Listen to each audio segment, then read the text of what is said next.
എൻ്റെ പേര് പീറ്റർ. ഞാൻ ഖത്തറിൽ വർക്ക് ചെയ്യാനാണ്. എനിക്ക് ഇത് TMJയുടെ ഇഷ്യൂസ് ഒരു 5 years മുന്നെയാണ് ഇങ്ങനെ സിംറ്റംസ് വന്നു തുടങ്ങിയത്. ഇനീഷ്യലി ഓൺ ചെയ്തപ്പോൾ ഒരു സൗണ്ട് വേദന അങ്ങനെയായിട്ടാണ് തുടങ്ങിയത്. അതിനുശേഷം പിന്നെ എനിക്ക് ഫേഷ്യൽ പെയിൻ ഉണ്ടായിരുന്നു, പിന്നെ തലവേദന, കഴുത്ത് വേദന, നെക്കിൻ്റെയൊക്കെ പിന്നെ പെയിൻ വരാൻ തുടങ്ങി.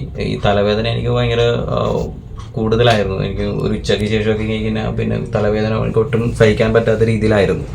അതിനുശേഷം ഞാനിങ്ങനെ പല സ്ഥലത്തൊക്കെ കൺസൾട്ട് ചെയ്തു.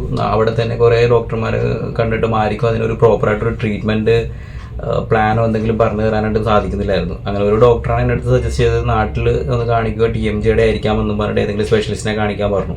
അങ്ങനെ ഞാൻ ഗൂഗിളിൽ സെർച്ച് ചെയ്തതാണ് എനിക്ക് ടാറ്റു ഡോക്ടറിൻ്റെ ഡീറ്റെയിൽസ് കിട്ടുന്നത്. അങ്ങനെ ഞാനിവിടെ ഒന്ന് കണ്ടു. എനിക്കിവിടെ ട്രീറ്റ്മെൻറ്റ് പ്ലാൻ പറഞ്ഞത് എനിക്കത് കണ്ടിന്യൂസ്ലി ചെയ്യാൻ പറ്റാത്തതാണ്. ഇനീഷ്യലി ഞാൻ DTR എന്ന് പറഞ്ഞൊരു ട്രീറ്റ്മെൻറ്റാണ് ചെയ്തത്. അത് കഴിഞ്ഞിട്ട് പിന്നെ എനിക്ക് അത് മാറുന്നില്ലായിരുന്നു. പിന്നീട് എനിക്ക് അപ്ലയൻസ് യൂസ് ചെയ്യേണ്ടി വന്നു. അങ്ങനെ ഒരു 2-3 years ആയിട്ട് ഞാനിത് കണ്ടിന്യൂസ് ട്രീറ്റ്മെൻറ്റ് ചെയ്യണമായിരുന്നു. ഇപ്പോൾ അത് കഴിഞ്ഞു കംപ്ലീറ്റ് ആയിട്ട്. എനിക്കിപ്പോൾ ഉണ്ടായിരുന്ന ആ പെയിൻ കംപ്ലീറ്റ് ഒഴിവായിട്ടുണ്ട്. നേരത്തെ തലവേദന ഉണ്ടായിരുന്നു, സൗണ്ട് ഉണ്ടായിരുന്നു, അതെല്ലാം മാറി. ഇപ്പോൾ എല്ലാം ഓക്കെയാണ്. ഞാൻ കംപ്ലീറ്റ്ലി സാറ്റിസ്ഫൈഡ് ആണ്.